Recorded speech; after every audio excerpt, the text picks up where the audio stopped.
Bonjour, and welcome back to my channel, The Waves of Your Soul. Here it is, one of my most awaited videos of the whole year. Every year, this is the video that people ask for me the most. And it makes sense because as someone who is obsessed with tarot, I too love to see people's favorite tarot of the year. The top 10, the best of the best, the decks that have truly made an impact, that have changed our practice, that have moved us or made us feel joy or made us ponder, open some magical doors, whatever it is. Today, as you would have guessed it, I am doing my top 10 tarot decks of the year. To make my life even harder, because I love to do that, I even rank them from 10 to 1. A little bit of a disclaimer, obviously, these are my personal opinions, so the decks are ranked according to my personal preferences or my experience with the deck.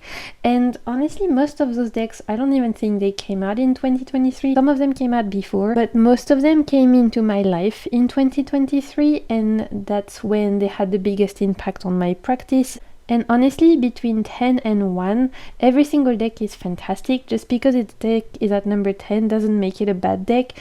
The fact that it's already at number 10 speaks very highly of it, because I've tried a lot of decks this year, as I do most years. I am a lover of tarot, so the fact that they are even included in the top 10 speaks highly of the deck for me. To me, they've had a huge impact.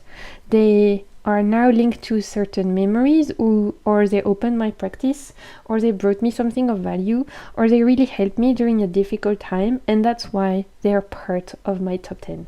And as per usual, in the description box you're gonna find all the names of the decks I'm mentioning below. I'm trying to put links for everything, especially for indie decks. I always try to make sure that I put the links to where you can get the decks that are legit, because if you're buying an indie deck, you want to make sure you're getting the one that is real, not a fake one, because there's so many of them out there. And in the description box you'll also find all my other social media links, as well as other videos of mine you might want to check out. This is definitely not the only roundup video I'm making of 2023.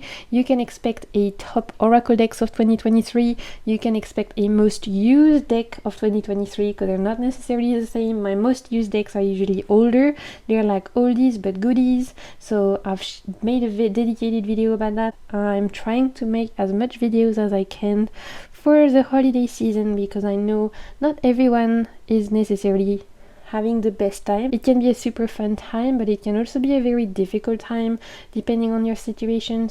It can be a sad and lonely time, so I want to try and bring as much joy as possible in my little corner of the internet. And of course, if you're new here, hi, my name is Maureen. I'm a French tarot reader. On my channel I love talking about decks and I love reading the cards, so if you're into that, make sure to subscribe. I'd love to have you join. And without further ado, now that I think I've done the longest intro ever, let's get into my top 10 tarot decks of 2023.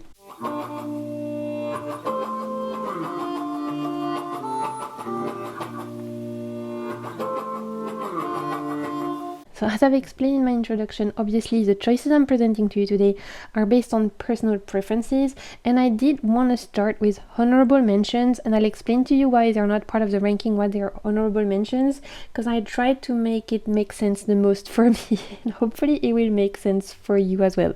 So in my honorable mention, the first two decks are out of print, and I've not ranked them as part of my top 10 because I wanted to make sure that my top 10, at least at the time of me filming this, is only made out of decks which are available for purchase. But however, those two decks I'm going to share with you are a definite highlight for me out of my year. The Rosabelle Tarot by Yena from Soul Shadow Tarot. Yena has a YouTube channel in French. She's a fantastic creator, tarot reader, tarot teacher. I'll leave the link to her channel down below. Created the Rosabelle Tarot this year and very kindly sent me a copy. This was a very limited print run of only I think 500 copies or something. I'm super grateful to own a copy, because this has definitely been a highlight of the year for me. It's a deck I've been loving using for myself, for others. There's something about the colors that at the moment of me filming this, we are at the end of the year, and where I live in Réunion, which is in the Indian Ocean, we're in summer, so all of those colors right here, they speak to the summer vibe, and they are going so well with the current mood. I'm not really feeling the Christmas mood. I'm not feeling the whole like nutmeg and coffee by the fire and all of that. Right now for me it's full on summer. It's hot. There's so many tropical flowers and tropical fruits, mangoes and lychees and all of those. And this deck screams summertime to me. So it's a deck that I've really been enjoying. However, like I said, because it's an out of print deck, I didn't want to rank it as part of my top 10. It didn't feel fair, but I still thought it deserved its time in the spotlight because it's a fantastic creation, something Nina should be super proud of herself for, and I wanted to share it with you as part of this little like parenthesis section. The second honorable mention, which is also an out of print deck, we have the Heroine Tarot by this particular creator, which I will not even try to pronounce because 100% guarantee I will butcher it and make someone cringe on the other side of their screen. But this is another out of print deck. At least at the time of me filming, it's out of print, but sometimes it comes back, so I don't really know what's going on with this deck. For ages, years, it was out of print and I really wanted it. Then it came back in print, and one of my wonderful friend Ali from To Tarot, who has a YouTube channel, I'll make sure to leave her channel down below. Please go and follow her, she's awesome. She very kindly got in touch with me and said that this was back in print and that she could send it to me from America, and I jumped at the chance because this had been a unicorn deck for me for years. It's something I had been lusting after for so long. And then a few weeks later it was out of print again, and so I don't really know what's going on. I think it's coming in and out of print, but just to be safe I thought I'd put it in my honorable mention as I wasn't sure if this was still available. But as you can see, this is a very gorgeous deck that's very badass, that's very fashion forward. The emotions in this deck are really good, and there's just very much a fierce vibe, which I have really appreciated this year, and which I'm so glad to have finally my hands on, because like I said, it's a deck I've been wanting for ages, so this had to be part of my honorable mention. Another honorable mention that I didn't feel was fair to put in my top 10, and yet that I still thought absolutely deserved a mention, and that I'm sure you'll see more of next year, is this particular French deck by Claire Duval and Anna Tourian. It's the Tarot Arthurien. This is a French mass market deck, and this is so great. I've been using it a ton right now of December. And as the name suggests, the Arthurian Tarot, it's a French mass market deck that is dedicated to the Arthurian legend, so Merlin and Arthur and the Knights of the Round Table and all of those. Just know that I'm working on a full in-depth review because I'm reading all the guidebook. I've been working with the deck. This has to be one of the best guidebooks I've read ever, like top 10 honestly of tarot guidebooks. Claire's work is fantastic, and if you don't know Claire's work, she has a French YouTube channel, and I'll leave the link to her channel down below, because she's a magician and a tarot hierophant. She's got so much to share with us of value, and this deck has been truly a joy towards the end of the year. I've been absolutely loving using it, and it didn't feel fair to rank this because I've not had as much time with this as all of my other decks. And you know, if you watch my channel, you know I like to be thorough, and you know I like to make sure that when I do reviews, I read all the guidebook, I spend time with the cards, I do lots of different readings. So because this is one I'm still getting to know, I didn't feel like it was fair to include it in my top. That being said, I think you can expect to see it next year a lot. If there was a category for best guidebook I've read this year, this would be it, absolutely. So the Tarot Arthurien, watch out for my review. But for now, I just wanted to give it an honorable mention. Okay, let's start with the ranking, and we'll obviously start at number 10. The deck I've put at number 10 is the Dark Reflections Tarot by Lamucci Design. This is such a great innovative deck. It's something that I hadn't seen before, because this was created as purely a shadow work deck, in the fact that every single card represents the shadow aspect or reversed aspect of every single card of the tarot. So the illustrations have all been changed in order to represent a more shadowy / reverse meaning of every single card, and it's very cleverly done and very smart. Like the Lovers, for example, being changed to an Angel of Disruption, an Angel of Discords, and the two of them fighting. so good. Here the Chariot, instead of being full movement, full force, has completely lost their way. Their Chariot is broken, they don't know where they're going, they might have lost their drive, maybe they're doubting themselves, maybe they don't trust their own intuition. Darker slash more less empowered aspect of the Chariot, and it does that for every single card of the major and the minor arcana.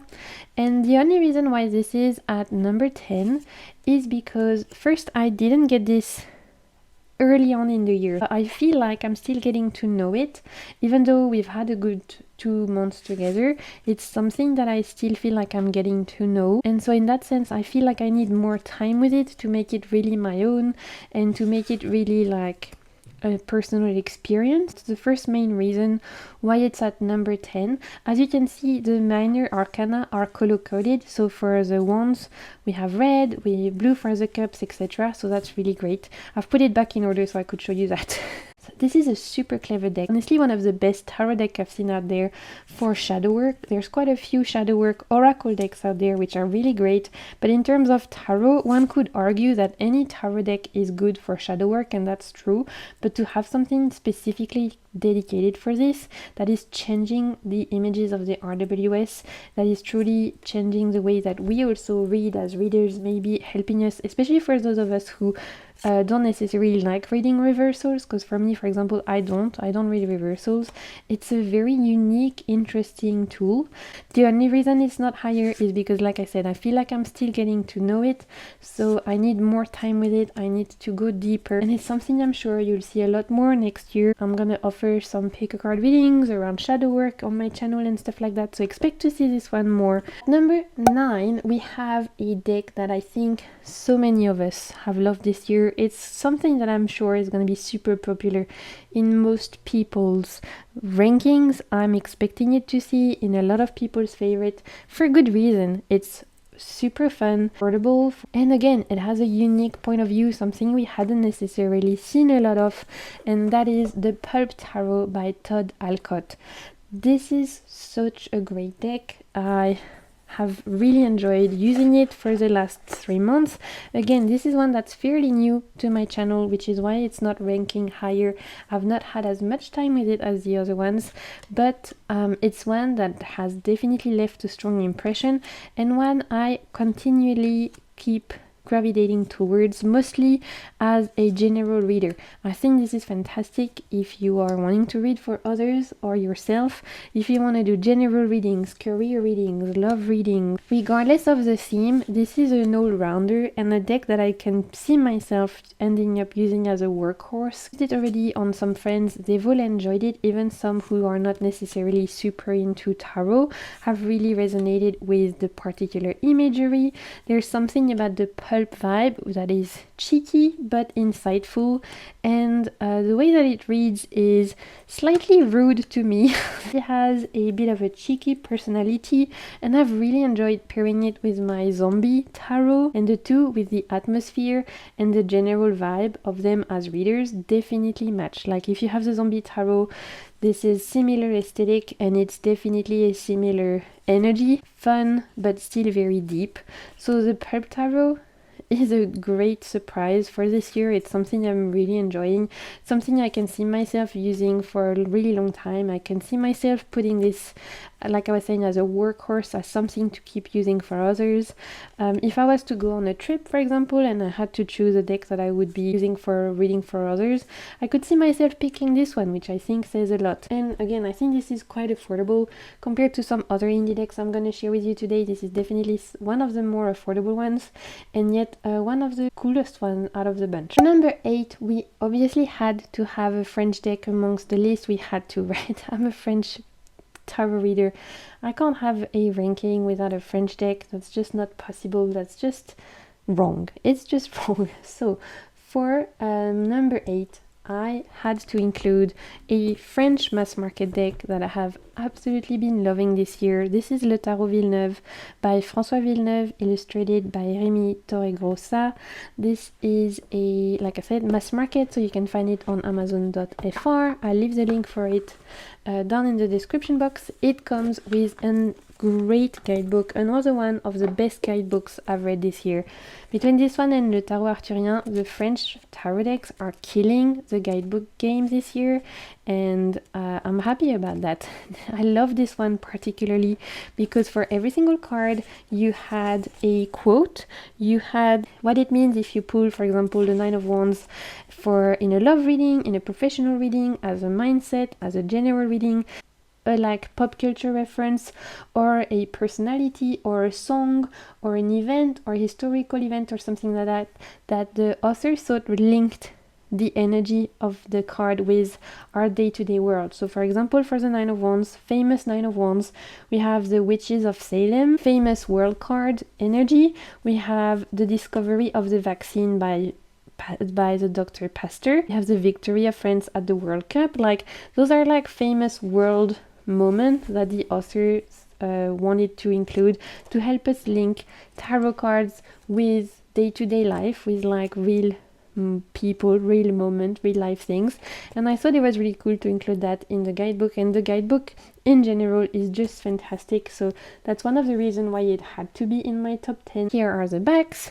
The sides are gold edge, and I will say the gold edging is already starting to be looking a little bit beat up, but to be fair, I've been using this deck a lot this year, especially towards the middle of the year. I was using this a lot for myself, doing a lot of readings. I've used it in some pick your card readings and stuff. At one point it was living in my bag, so this has been well loved. Just adore the illustration because they're making me think of like comic books, and I love comic books. It's something that my dad collected when he was younger, and so it's something I read ever since I was a child. Like, in French we call them bande dessinée, and this particular art style reminds me of that, so I really enjoy it. On top of that, this is definitely a fantasy based tarot deck. We have dragons and phoenixes and monsters. Something about this deck that takes you to another world, yet that is very intentionate, very well thought out. The person who created this deck in French, they are very respected tarot teachers, they have tarot courses and all of those, and you can tell reading with the deck that this was made by someone who understands and knows tarot for sure. Like, this is very intelligent the way that it was created. And this is very interesting because even though it seems more inspired by the RWS, it actually holds a lot of inspiration from the Tarot de Marseille. So some of the cards are more inspired by the meaning from Tarot de Marseille than RWS, which for me was also a lot of fun, something different, because I'm more used to reading with RWS than Marseille. So I enjoy this one that bridges the gap. Like, it's fully illustrated, it's fully it's not a pip deck, but the meaning of the cards are definitely 50-50, 50 TDM and 50 RWS, and so that kind of bridges between the two worlds was super interesting for me. And it's something that, again, I could see myself using very regularly, that I wouldn't mind using for others, and something that I'm sure I will keep for a long time to come. At number 7, we have a indie deck. This is more of a photography slash collage slash digital manipulation deck. Very different to the more illustrative decks we have seen so far. And it is the Age of Aquarius Tarot by Yana Saint-Lévy. This is honestly one of the most beautiful decks in my collection. In terms of production quality, the box is beautiful. The cards are all this very lovely matte texture. We have this beautiful holo edging. The backings are so gorgeous. The book, it's soft matte cover, it's full color. Inside you have some upwards and reversed meaning. You have the reference to the astrological association, the astrological house, the planet. You have timing. Then you have an introspection question for journaling. You have an evocation, which is like a mantra. And you have the light side of the card and the shadow side of the card. So the guidebook is really well written. The production quality is amazing.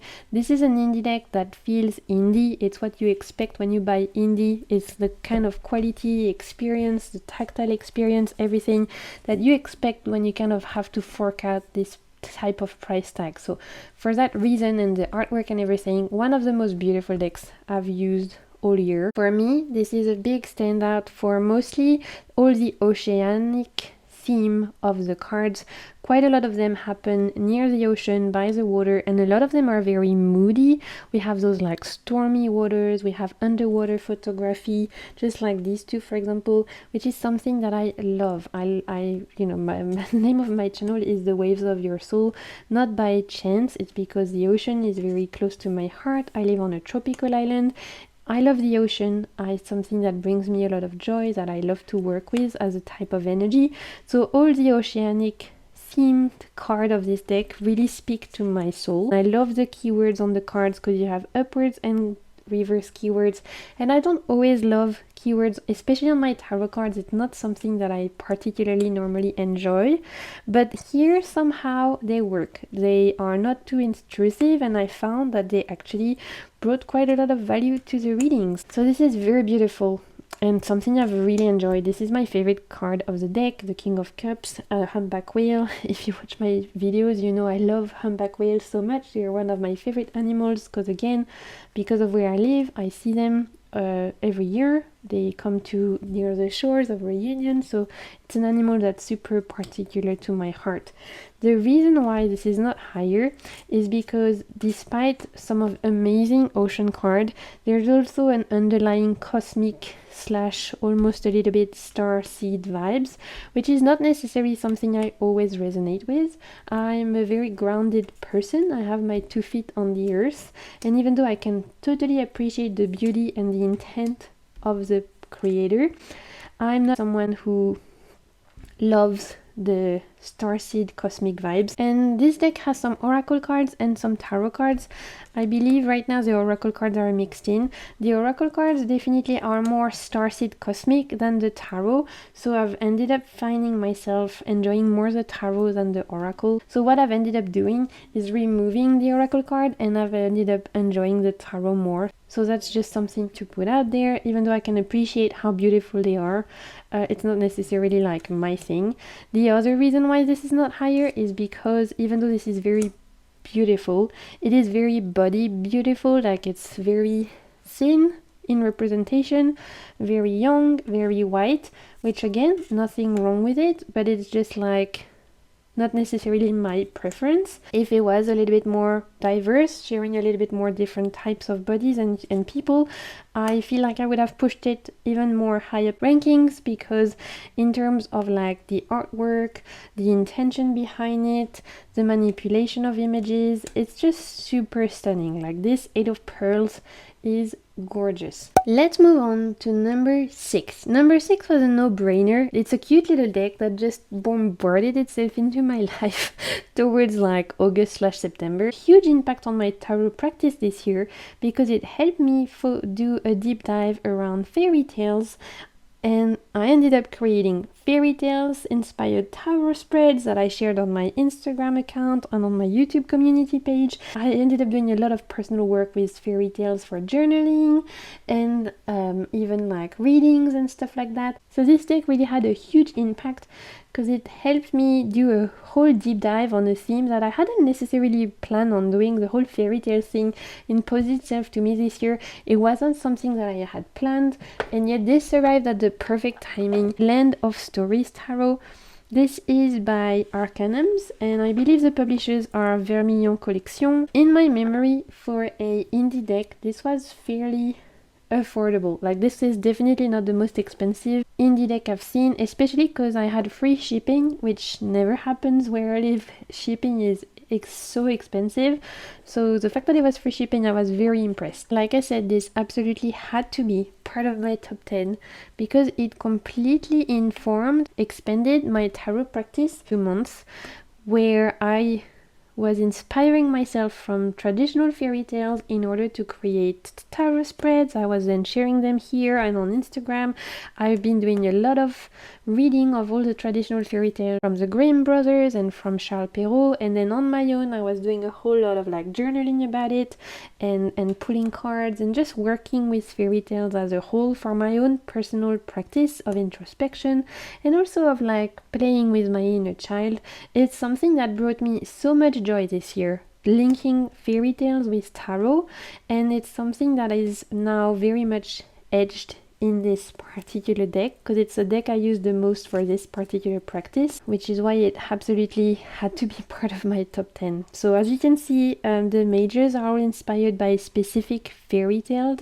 Some of them are more European and some of them are more Asian fairy tales. In the guidebook you will get the name of the story that it's based on, and then the minors are just based in this like fairy tale magical kind of land, but they don't necessarily refer to a specific tale, which is why I've loved this deck so much, because it leaves it super open. You don't have to be boxed in by the fairy tale story, but if you do get a major arcana card that refers to that particular story, it will help you to like infer meaning from, for example, the Frog and the Princess. For the Star card, or Temperance, we have Cinderella.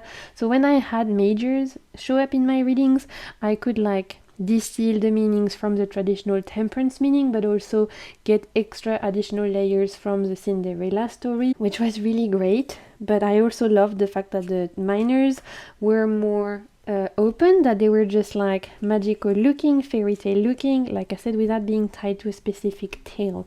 So this is for me the perfect fairy tale deck. On top of that, it's super cute. It has like a really sweet kind of vibe. It does follow the RWS, so even if you don't really know who the fairy tales characters are, you're not gonna be stopped in your readings. Some of the fairy tales I hadn't heard of, but I did my research. Again, in the guidebook you get a very short message, but you then can just do your own research, go on Google, have a read. And this has taught me a couple of like Asian fairy tales that I hadn't heard about, for example. To my inner child, it speaks to the whole work I did on fairy tales. I'm actually planning a whole fairy tale inspired pick a card reading for Christmas, because I know that Christmas can be a challenging time for a lot of people. It's a joyful time for a lot of people, but it's also a lonely for others. And so as a way to bring a little bit of magic and joy into your life, I am planning a fairy tale inspired reading for Christmas, so watch out for that. I'll be sure to be using that deck, obviously. So if you're curious about how it reads, make sure to come back around Christmas to check out my fairy tale reading. Number 5, I picked the Eldritch Overload Tarot, and oh boy, this is such a great deck. It's so cool, it's so fun, and again, I absolutely had to put it in my top 10 because especially towards the end of the year, it's a deck I've not been able to put down. All of October, all of November, this was on my bedside table. I've been using it constantly and it's just really cool. So this is an indie deck. Weird Works, which is a company that specializes in the Dungeons and Dragons things, I believe. I think they have an Oracle deck and I don't know if they have another tarot, but this is the one that I have. And honestly, as someone who's never played D&D, I've watched D&D shows. I watched Dimension 20, I love it. But it's something very new to me. I didn't used to watch D&D or understand anything, and I've never played. You don't need to understand or know anything about D&D to enjoy this deck, but if you do know a little bit, or even if you enjoy this world, then you're gonna see lots of hidden nuggets. This deck is absolutely the deck for my cyberpunk / sci-fi lovers out there, because it's set in a futuristic world where humans, cyborg, elves, dwarves and other creatures are fighting for their survival in a world where technology has exploded and is now used for good things and mostly bad things. This is showing how the world could be when technology and artificial intelligence is taking over everything, when big corporations have taken over the world to the point where even basic human needs like safety, medicine and food is controlled by big technological companies, and people have to find ways to survive and even to thrive in a world that's not necessarily cut out for them. This could look super fun. I mean, we have like holographic accents on every single card. The colors are really bright. It's this cyberpunk, cyborg, fantasy, futuristic, sci-fi vibes. It's really cool, but it's also very deep and it touches on a lot of themes that we don't necessarily expect from a deck that is, you know, representing like dwarves and cyborgs and tieflings. Like this is it has a lot of depth is what I will say, especially hidden in all the cards. And if you are, like I was saying, familiar with Dungeons and Dragons, with D&D, even if it's just from watching it and not playing it, like me for example, you will see a lot of hidden nuggets here, of hidden like little things that will just take your readings to another level, that will make you laugh, and that I think bring a lot of depth to the reading. So this is a deck that I've not been able to put down. I've recommended it to every single one of my friends. If you're remotely into sci-fi, fantasy, things like that, and you want a deck that's gonna challenge your ways to read the card, but in a way that's fun, not just provocative. Like look at this devil card for example. This person, the devil, is represented by this like AI monster who's feeding off people's attention, feeding off people's time that they spend on social media and everything. Social media demon that's feeding off of people's attention and time spent there. And if that is not the most scary yet accurate representation of day-to-day social media, I don't know what is. I always joke with my friends that sometimes TikTok feels like where dreams die, and this is kind of making me think of that, the dark side of TikTok. So same here, another one that's a lot deeper than it seems. For the 10 of Cups, what looks like a happy family is actually an ad for a medicine or for a pill or something. You can see that this is not real, it's an advertisement, and the real person in this little goblin here actually living on the street, not having this full 10 of Cups moment. This deck has a strong point of view, it has something to say, it's beautiful in the graphics. So this, it was a no-brainer, it had to be part of my top 10. As number 4, we have a mass market deck, which I think you guys expect to see in my top 10, because I've been going on and on and on about it all year. I've had so many people who have messaged me to say, I got this deck thanks to you and now I love it, and I feel like I've enabled a lot of you to pick it up. This is a great mass market find. This is the Symbolic Soul Tarot by Lo Scarabeo, the best mass market deck I've tried all year, whether it's Oracle or Tarot. This is it. It has everything I would want from a mass market deck. Quality is so great. For Lo Scarabeo, I feel like they've really upped their game. Like it feels indie. The cardstock feels a little bit more sturdy than before.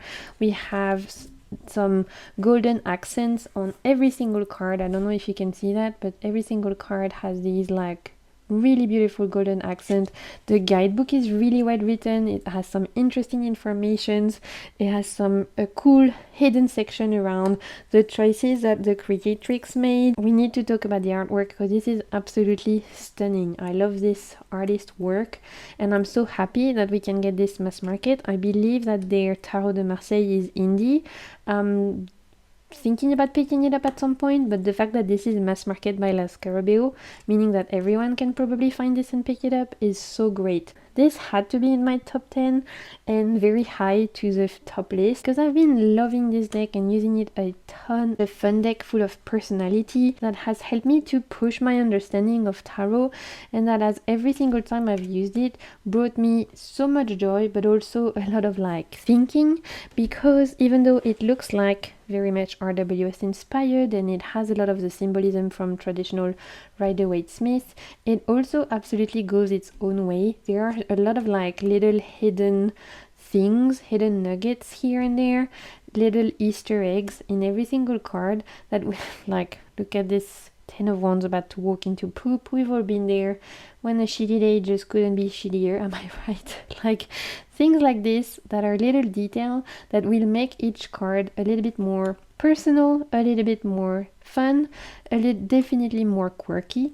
Sometimes the symbolism is very like occult, alchemical and esoteric, and sometimes it's very day-to-day mundane, but the mix of the two is truly unique and has meant that I've never been bored. Like this is a deck that I keep continuing to pick up and again, and I keep discovering things in there that I hadn't noticed the first time around. I normally love colorful deck. This is the exception because I think the gold accents are so beautiful. I think the artwork is so cool. It has a point of view, something really special about this deck, and I've recommended it to a lot of friends. If you are in the market for a deck that is a little bit unique, a little bit more quirky. If you're kind of bored with your tarot practice, you're kind of bored with like RWS clones, you want to find something that's gonna push yourself outside of your comfort zone, but without going a complete new direction where you can still rely on the systems and the symbols you know, but maybe use your intuition a little bit more,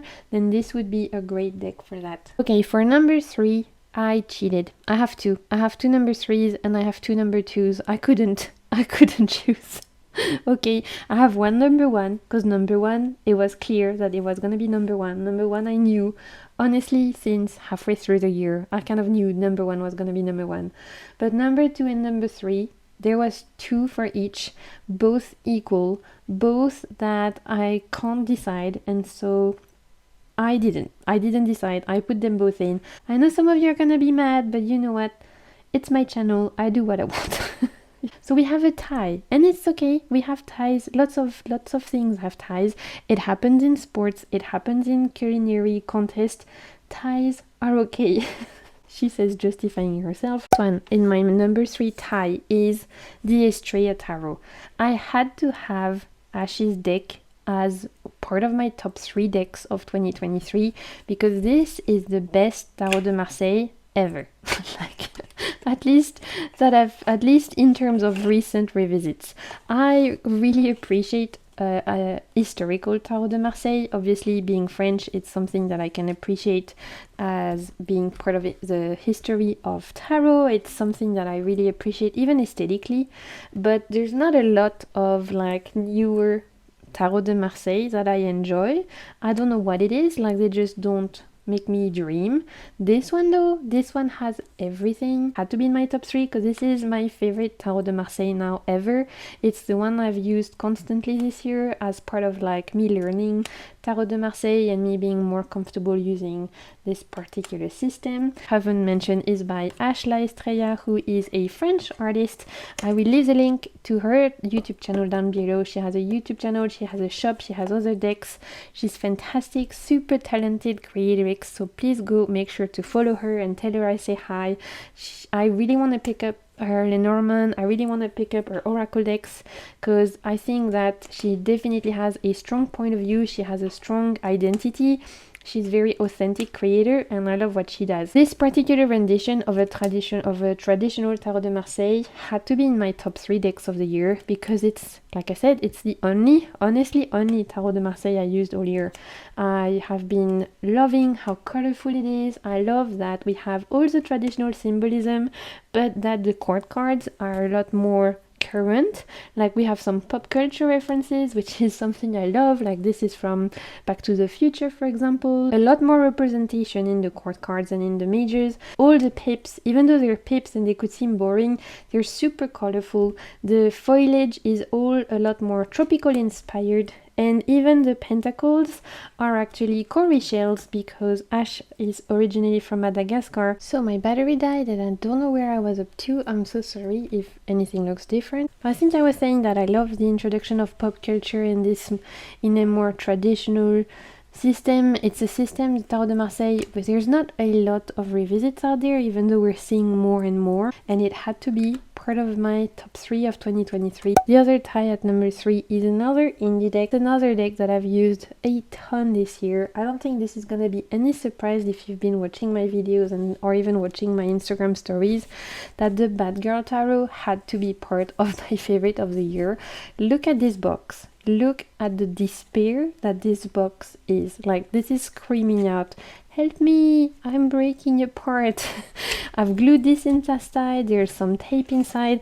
This is literally falling apart and I've not even had it a year yet because I've been using this to death, literally. So the Bad Girl Tarot, here are the backs. I hope I've been sharing the backs to all of the decks. Probably not, you know I'm a bad YouTuber. And as the name suggests, the Bad Girl Tarot, it is full of bad girlies. Very much badass, fierce, a little bit irreverent, cheeky, audacious, and who don't give a F. And honestly, this is a kind of attitude that I can very much relate to and need, especially when I'm going through maybe a little bit more of a difficult time or when I want something that's just gonna be a little bit lighter and fun.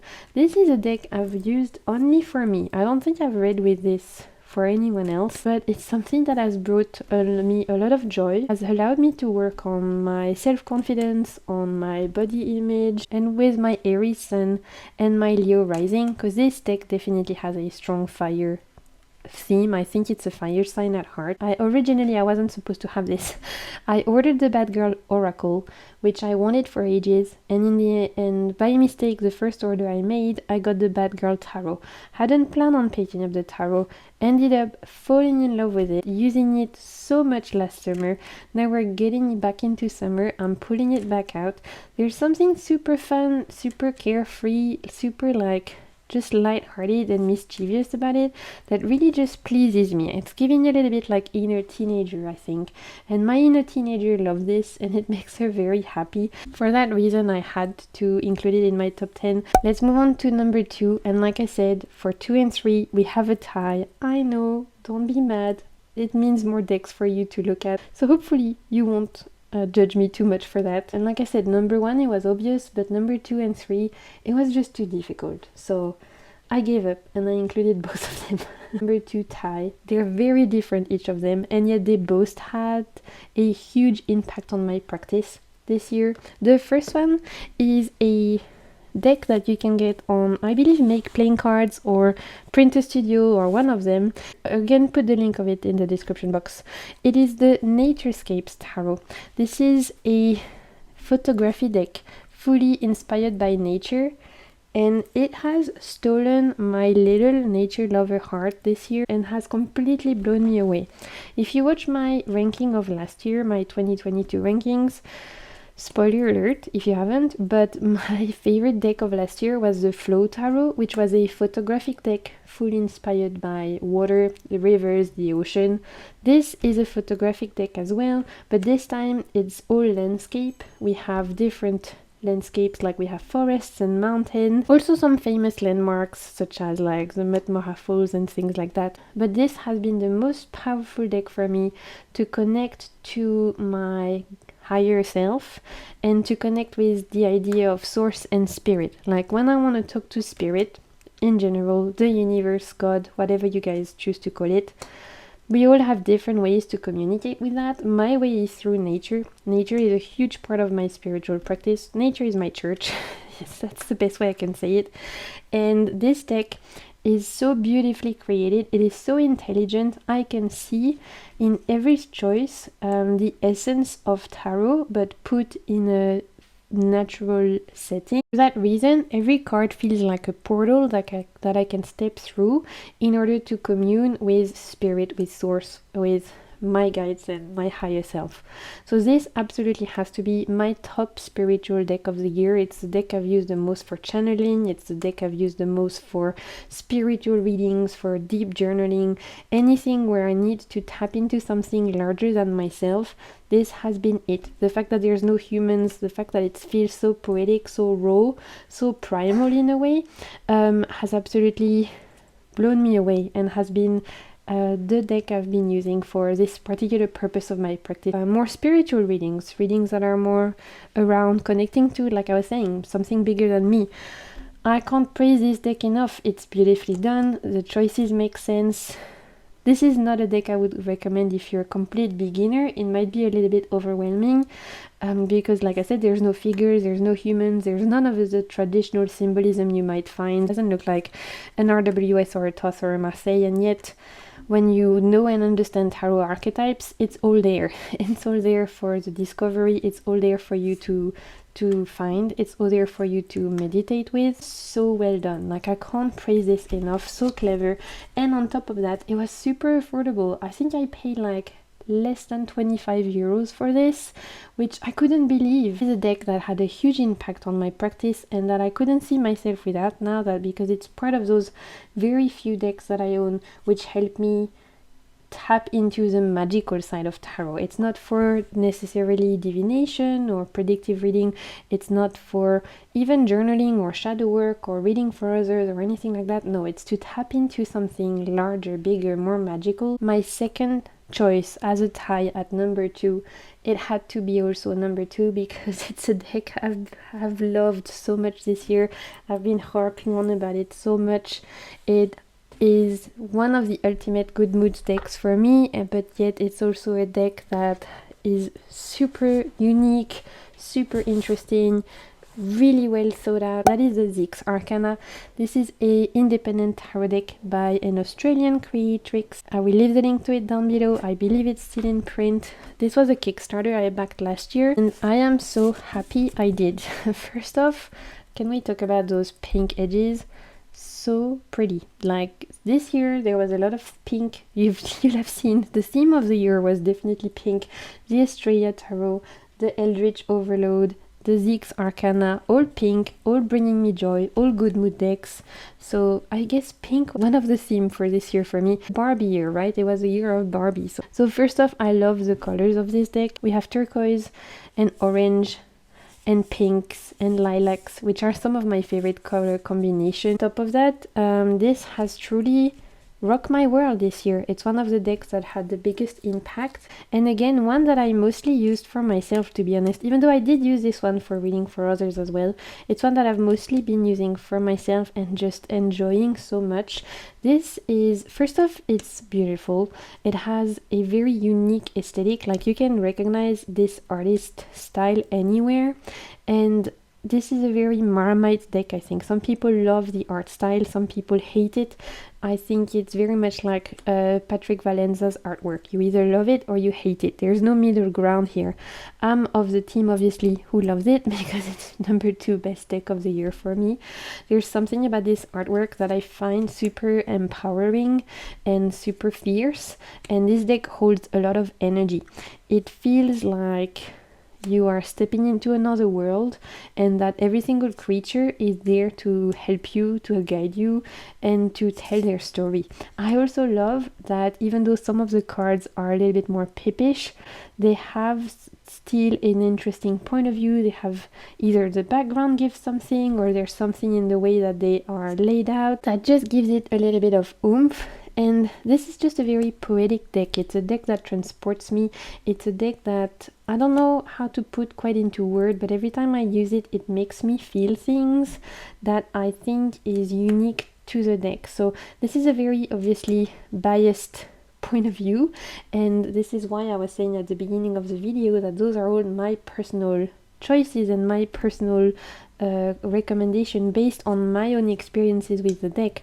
But every single reading I've done with this deck has been extremely profound and yet very supportive. So this feels like a best friend, to be honest. If I was to give this the energy of someone, it reads like a best friend. It reads like the energy of someone you can go to for anything and that are gonna be there regardless. They're not gonna judge you. You can have a laugh with them, you can cry with them, you come as you are, and they're gonna show up for you every single time regardless. This is a very supportive deck, but not too supportive. It won't cuddle you. I also adore the fact that every single card was painted. The creator has a YouTube channel where they share the creation process, and you can see the deck coming up to life and the amount of work that was necessary for painting every single card. And I think this could become a modern classic for me. This could become like one of those decks that is established in my collection that I go to again and again. Like, I don't see myself getting ever bored of this. This is truly becoming part of the modern classics for me, that I could see myself reaching for always, just like the Light Sears, for example, or even the Stunning Tarot. This would be on par with that for me, and that says a lot. One thing maybe that is not my favorite about this deck is the guidebook. It's a really good guidebook. It just doesn't go very much in depth into the choices made for the card. Like for the minors, we only get a couple of keywords, so it doesn't really explain the choices made by the creator. For the majors, we get more, but like I said, there's a whole YouTube channel where the creator shared their creative process, and so that definitely made up for me for the guidebook, because whatever I wanted to know, I discovered in the videos, and it was super great to watch. Absolutely deserves to be on the podium for best decks of 2023. I have a tower of deck everywhere. I'm in danger, you guys. If you don't hear from me after this video, just know I've drowned under a pile of decks. If you have made it this far, thank you, first of all, before I announce my number one best deck of 2023, I want to say a huge thank you. If you've made it this far, you can leave a little heart emoji in the comment. We have a little heart crystal here, which I got thanks to my friend Ali. If you're watching, Ali, thank you, I love you. If you've made it till this point of the video, leave a little heart emoji in the comment and know that I appreciate you so much, that I'm so happy you're here, whether you've been someone who's been watching, commenting, liking, so that you are my favorite thing of 2023. Decks are great, but you're better. So I just wanted to put that out there. But without further ado, the suspense is over. My favorite deck of 2023, guys, I feel like a lot of you will have probably guessed it, the Joe Sparrow Tarot. Oh my god, you guys, this is everything. This deck is just, it's the best, it's the best. It's the best deck of the year, and it has quickly become one of my favorite decks ever. This is a level of adoration I have for this deck, and I feel like a lot of you won't be surprised. But if for any reasons you never heard of the Joe Sparrow Tarot, maybe you're new to my channel, you should know that this is an indie deck. It was created by a UK based creator, Joe Sparrow. I'll leave the link to their website down below. First off, for an indie deck, this is very affordable. Like, I think it's less than £40, which, considering most indie decks now go for $80 or $90, I've even seen, then this is remaining to this day one of the most affordable indie decks I've ever found. It doesn't come with a guidebook, so that's something to be aware of. I don't even know if there's a PDF, I'd have to have a look, but honestly, I've never needed it because I've always read with this completely intuitively, and this has to be my favorite deck of the year because I'm so in love with it. It's a soul connection for me. It just speaks to me on another level. There's something about this cartoonic art style that really tunes into my inner child. It's an absolute good mood deck for me, in the sense that it has brought me so much joy. Every time this year where I've been feeling like shit, where I've been struggling with something or another, deck is what has pulled me back from the abyss. It's the deck I've latched onto and that has helped me find joy again, find pleasure in reading the cards again. It's the deck that has allowed me to connect back to myself, to allow me to play, and yet it's also a deck that has brought me so much insight, so much knowledge. Every reading I've done with this, it's just been super on point. It's a sharpshooter. The choices for every single card are so intelligent. This is obviously inspired by the RWS, but it definitely goes its own way.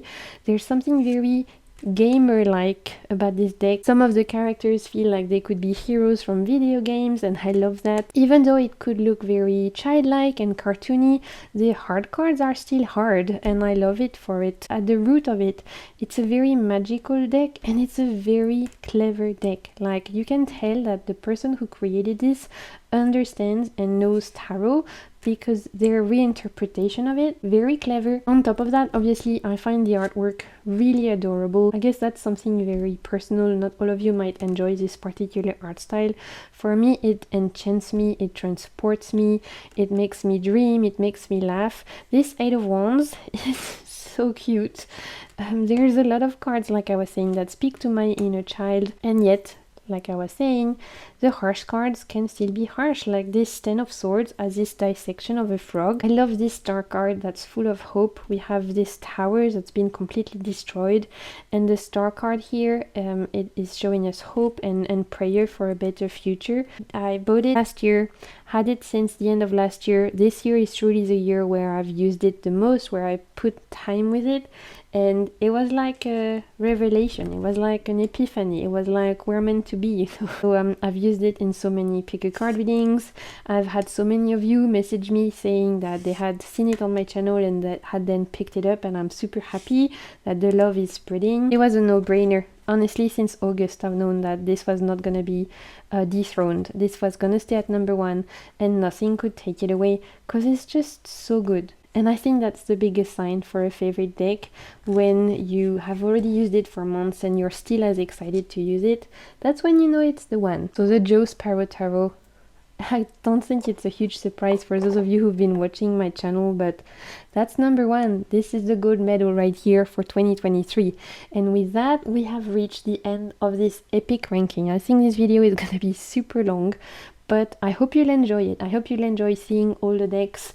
Please let me know in the comments what are your top 10, top 5, top 3, top 1, whatever you want to share. I'd love to know. We can have a chat. I love to read you, and I try to reply to every single one of my comments. Again, I want to thank you for being here. You're my favorite thing about 2023. Decks are great, but like I said, you're better. So I want to say thank you for being here, for being supportive and kind and just showing up. I appreciate you. I hope you're having a good end of the year. I hope you're having a nice holiday season. I hope you're taking care of yourself. And until my next video, I'm sending you so much good vibes and keep navigating the waves of your soul. Bye!